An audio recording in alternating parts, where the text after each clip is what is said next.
Hello everyone, and this is Crota giving you a shoutcast and Game 3 in a best of 7 series between Team Liquid and Evil Geniuses. We have EG Axslav representing obviously Evil Geniuses as the red Protoss player. Meanwhile, we have the yellow Terran player Liquid Jinro representing Team Liquid.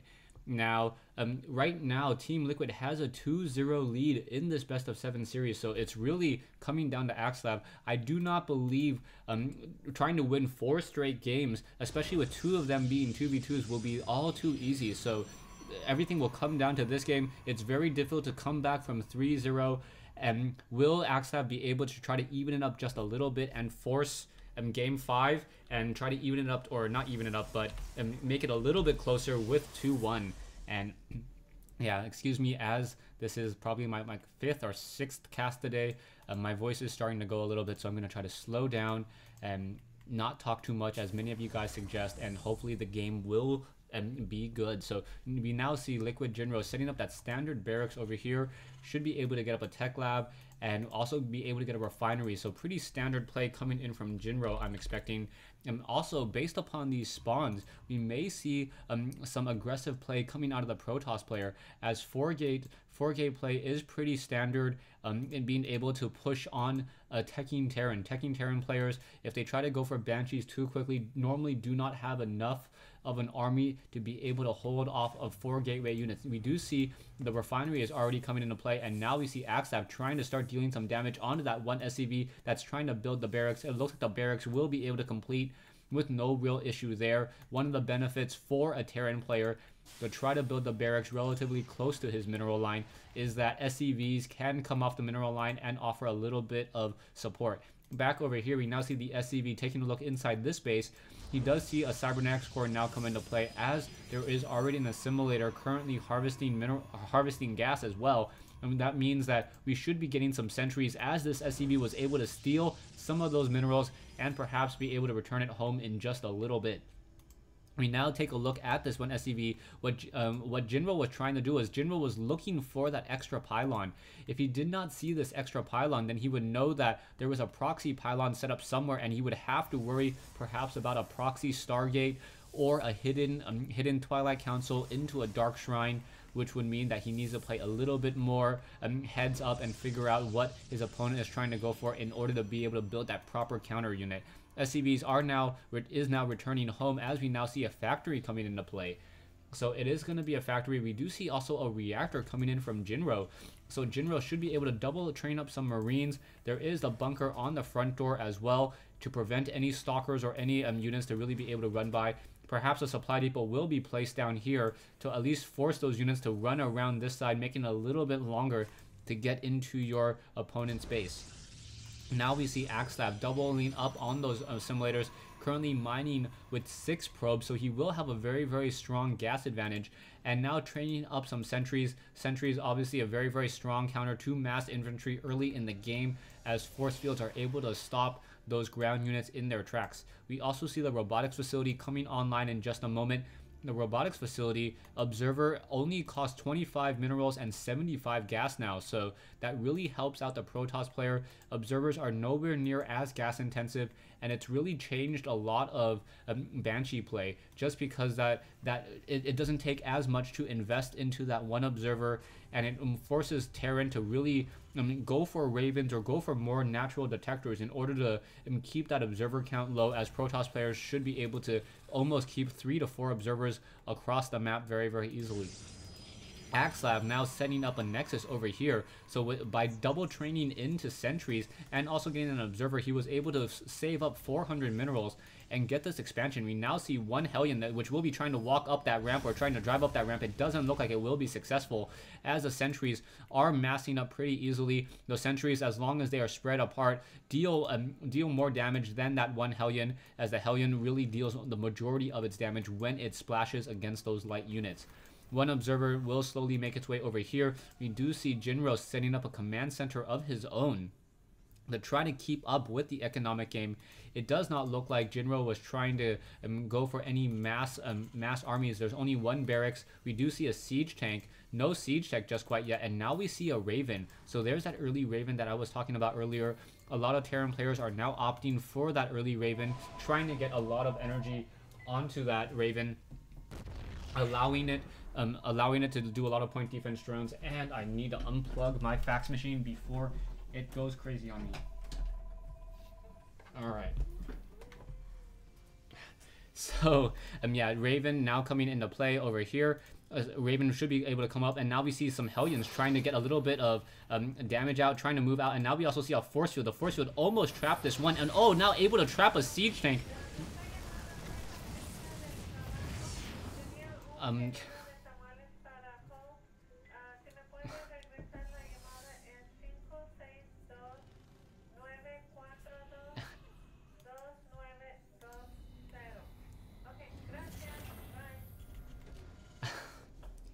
Alright, so if you guys didn't hear that, there was an answering machine in the background. It was a wrong number, and someone left a message in Spanish. So yeah, that's why I was just kind of chuckling for a little bit. Now we see Jinro does have this bunker reestablished. Siege tech Siege tech has been completed, so siege tanks are here, but we now see a third expansion coming in from Axslav. So Axslav, by getting this third expansion here, he should get a very, very strong economy. And if he decides to try to start army trading or base trading with Jinro, he will come out ahead. Now, the Terran players normally expand very, very slowly, and because this is an ally spawn, it's very difficult to keep track of your opponent's expansions. Unless there are Hellions that try to squeeze their way out, it is going to be very difficult for Jinro to even see this expansion coming up. We now see this one probe just patrolling back and forth. He's just kind of spazzing out, not quite sure what to do until this Nexus does become operational. Back over here, a lot of mules have been called down, so Jinro does have a very, very strong economy right now, as there is also Cloaking Field now being researched. So after cleaning up a couple of those early observers, he now feels comfortable enough to try to move out with Banshees, as now there are probes being transferred, and oh, Jinro sees these probes being transferred and may get a lot of kills here on those probes. Yeah, 2 quick kills there. This one probe's days are numbered. We do see a Stalker now currently being warped in here, and this one Stalker should be able to start dealing some damage onto that one Hellion over there, and the gig is up. Jinro most likely knows that there is an expansion over there, as Stalkers are now making their way. Probes trying to hide in the brush. Stalkers will be making their way over towards this one Hellion over there. Hellion now trying to drive away. It doesn't look like it will be able to stay, and Jinro doing a great job keeping track of the expansions. And now Axslav has to be a little bit concerned about this expansion over here, especially as we can see Banshees are being trained. So Banshees coming into this location would be able to get up and rack up a lot of those probe kills. We also see the Blue Flame Infernal Pre-Igniter research coming in for those Hellions. Hellions are going to be able to start raiding in a lot of mineral lines in just a moment, as one Banshee perhaps is trying to hide off in this location here. One observer on patrol in this location will be able to keep track of this Banshee. Banshee on the high ground probably thinks he's pretty safe. Now trying to go after some of those probes. 1 probe already down, 2 probes down. Now quickly trying to cloak. However, now taking damage as there is one observer very, very close by.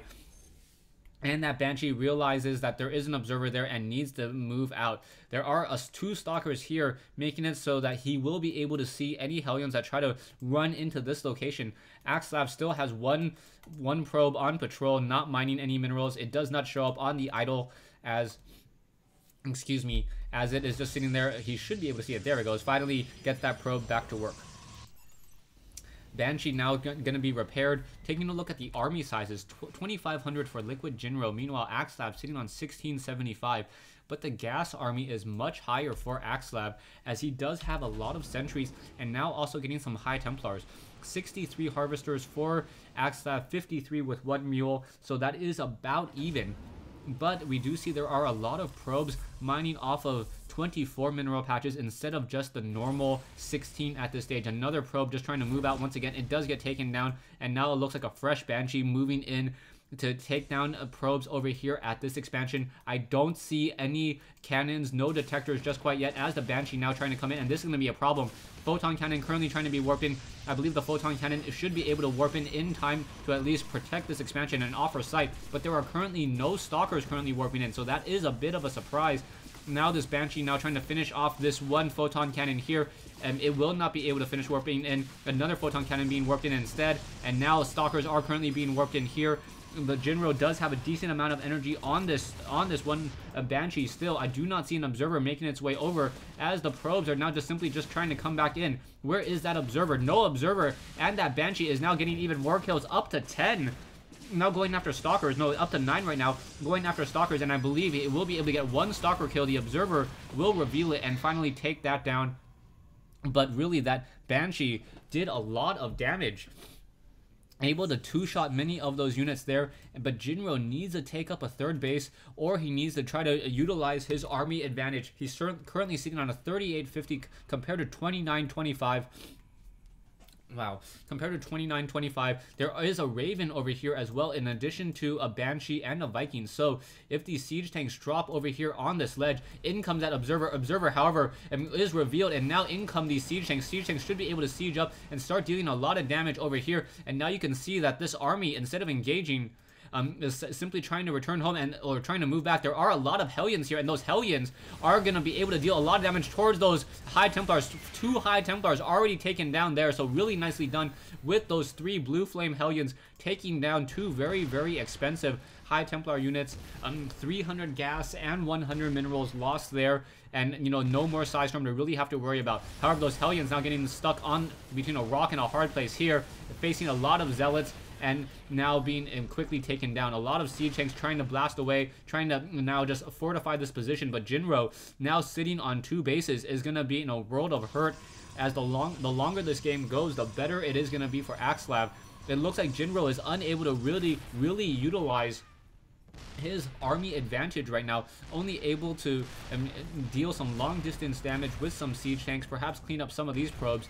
Axslav, it doesn't really look like he cares about this expansion all too much, as he already has another expansion going down here. Probes have been transferred as well, and now you can see Archons sitting here. The Archons have level 2 armor upgrades, so no weapons upgrade, only armor upgrades, and now going for level 3 armor upgrades. So those Zealots will be upgraded 0-3 in just a moment, or excuse me, 1-3 in just a moment, as we are now also getting the Protoss air weapons upgrades. So this is a very, very strange game. Armor upgrades instead of weapons upgrade, and level 3 armor upgrades at that. This is not a mass infantry army where armor upgrades are very, very strong. This is a very mech heavy army, and the mech heavy army generally deals damage in higher numbers, making armor not nearly as effective.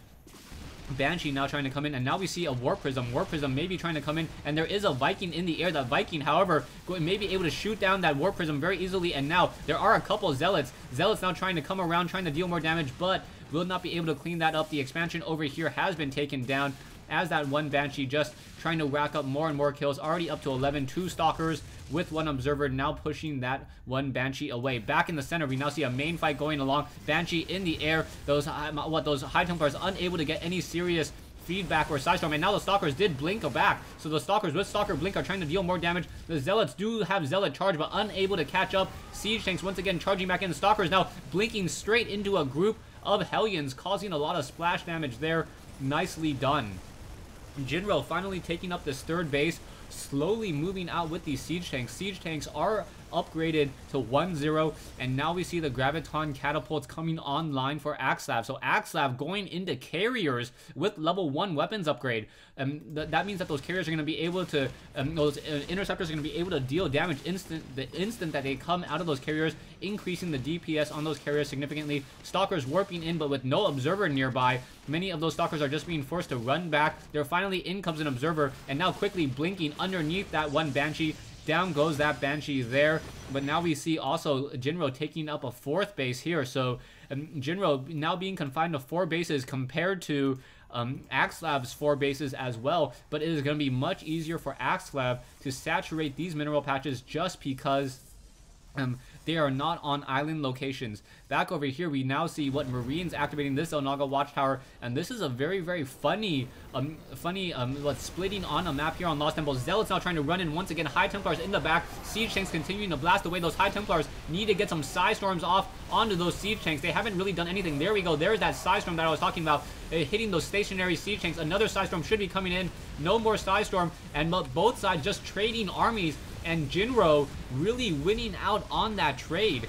Now we see down to a 1225 versus a 3400. Axslav does have a little bit of energy on that High Templar. High Templar, however, going to quickly get toasted as those Hellions now return back. Now back over here, siege tanks are trying to siege up, trying to deal more damage. Oh, one High Templar quickly getting eaten up by a siege tank there, and now there are Vikings on the high ground. Zealots unable to get to that high ground, and now a Blue Flame Hellion also coming in to deal more damage as well. Siege tank Jinro just doing a great job of just limiting the amount of expansions that Axslav can have. Stalker Blink, however, quickly shutting down many of those units here, and now with no sight up onto that high ground, Axslav cannot clean up any of those units until an observer gets in within range or another flying unit. Production-wise, we now see 2 additional carriers. We have 2 carriers already online with 2 carriers in production. We now see 1 observer in the air. Stalkers are going to be able to blink up in just a second. There we go, finishing off that siege tank.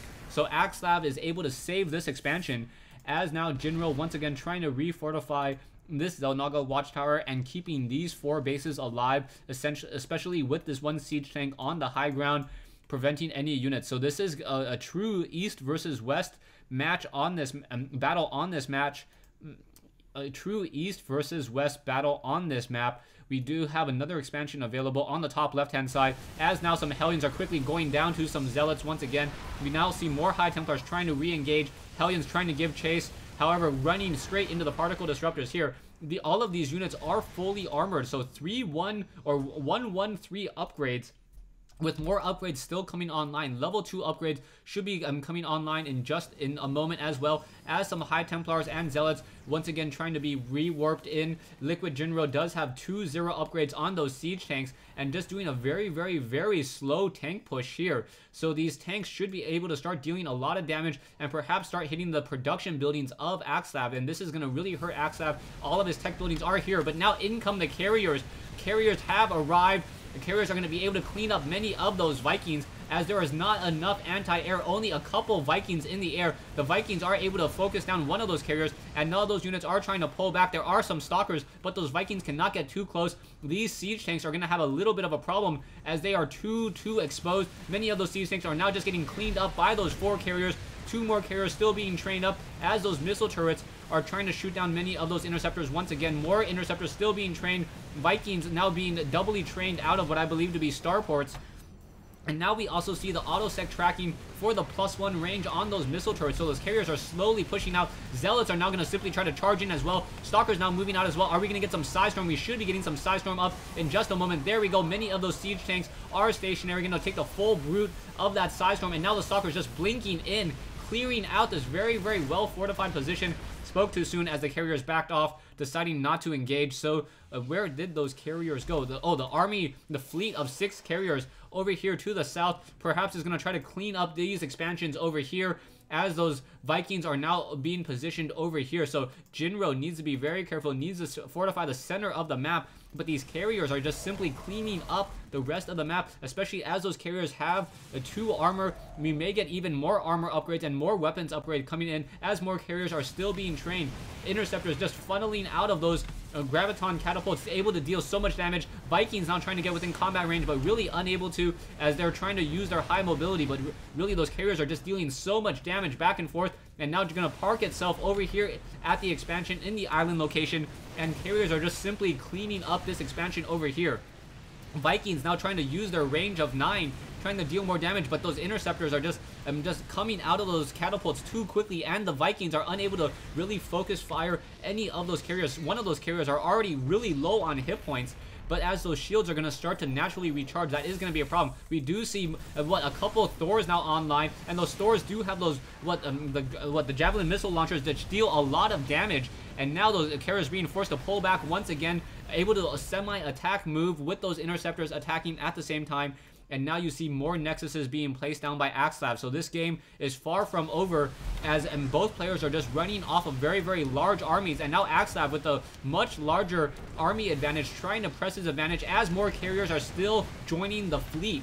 So what, 7 carriers in the air, cleaning up many of these units here. SCVs trying to auto-repair many of those Vikings, and now these carriers are returning, or are retreating. It does look like the level 2 weapons upgrade, or level 3 weapons upgrade have been completed on these carriers. That's the first time I've ever seen 3-0 upgrades on carriers, and that's one of the reasons why those carriers are able to deal so much damage. From 10 damage up to 18, almost twice the amount of damage, and those Vikings really don't stand a chance unless they start to get that armor upgrade. I don't see any armor upgrades coming anywhere, coming anytime soon from Jinro, so that is going to be a problem, as the Vikings also do not have any weapons upgrade as well. So 3-1 upgrades against 0-0 upgrades, and those Vikings simply cannot counter this fleet of carriers. Army-wise, 6450, almost sitting at 200 mineral count, and now we see that these high-yield mineral locations have been cleared out, so Axslav should be able to set up a Nexus here in just a moment, almost getting up to fully upgraded Zealots, currently sitting at 323, and that means that the carriers also have 2 armor or 2 shield upgrades as well, reducing the amount of damage that those Lancer torpedoes deal by 4, since the Vikings do have a double attack. Siege tanks, a massive ground army with a lot of Vikings now in the air, as these units are now going to try to take down this expansion or the main base. The main base is pretty sparse at this time, not much really happening there, as those siege tanks are going to be able to slowly walk up here and destroy the base. But it looks like it is going to be a base race, as the carriers simply don't care about their base anymore. Stalker's now going to try to come in, and now there is a scanner sweep. The Stalker should be able to blink up, and now coming around the far side, Vikings now trying to come in to reinforce. There are a lot of High Templars, and are we going to get any Psystorm on those Vikings? That would be absolutely critical. Psystorm instead on his own Zealots on accident, as those High Templars move very, very slowly. Carrier still positioned over here. One of those carriers may get taken down. Stalkers in position to offer some support, but unable to intercept the last round of Lancer torpedoes. Still, we see Jinro sitting on 4 bases. Another expansion lifted off and placed down over here, as Jinro lost his island expansion earlier.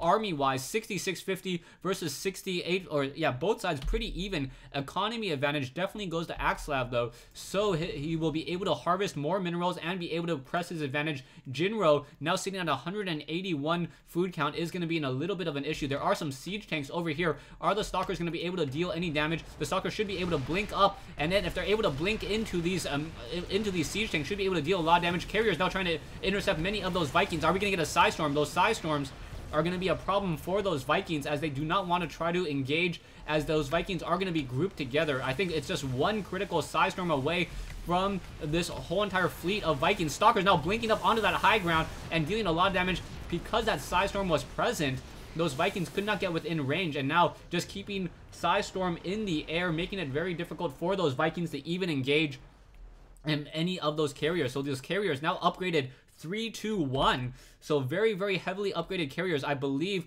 yes, the pylons were taken down, so this forge currently stuck at about 70% research on this on the level 3 shield upgrades. Taking a look once again at the harvester count, Jinro very, very much behind. He needs to call down more mules, try to mine out much more quickly, and now we see an army of siege tanks with Vikings and another a Thor. Those Thors are upgraded 2-1. Vikings are still not upgraded, and now we're getting the gravitic boosters as well. So those warp prisms are going to be able to move out much more quickly, and now in comes Stalkers. Stalkers blinking straight into this group, and now siege tank being Psystorm being cast on those siege tanks. Vikings now trying to fight back once again. I believe many of those carriers should be able to finish off the siege tank ground army. No, not going after the ground army, instead going after those Vikings. And the Vikings are now having a very, very difficult time just trying to take down those carriers, just because of the sheer amount of armor and the amount of damage that Axslav is doing with those carriers. And Jinro says GG. So Jinro winning Protoss versus Terran with upgraded carriers, able to take the game. Thanks for watching. Thanks for listening. Axslav, no, sorry, not Jinro. Axslav, Jinro losing to carriers. Axslav taking the win, and now Axslav has almost evened up the series. The series is now 2-1 in favor of Team Liquid. thanks for watching. Thanks for listening. I hope you guys enjoyed this 1v1 replay. Yeah, the GG was already given, but apparently they let the replay go a little bit longer, and now the game is done. So yeah, really, really well done by Axslav. I've never seen carriers upgraded to the point where they were able to deal 18 damage per interceptor, and 18 damage per interceptor times 8 interceptors. That is just a lot of damage to be had. I could try to do it for you, but math, not my strong suit. I am Asian, but I just never learned my multiplication table up that high. So yeah, someone's telling me 144 damage per volley. So yeah, that is one carrier is able to instantly destroy an unupgraded Viking per volley. That is a lot of damage. Thanks for watching. Thanks for listening. I hope you guys enjoyed this 1v1 replay between Team Liquid and EG here on Lost Temple. I hope you guys are enjoying the Machinima Realm Invitational. A lot of great games still to be played. And yeah, once again, hope to see you guys on Battle.net.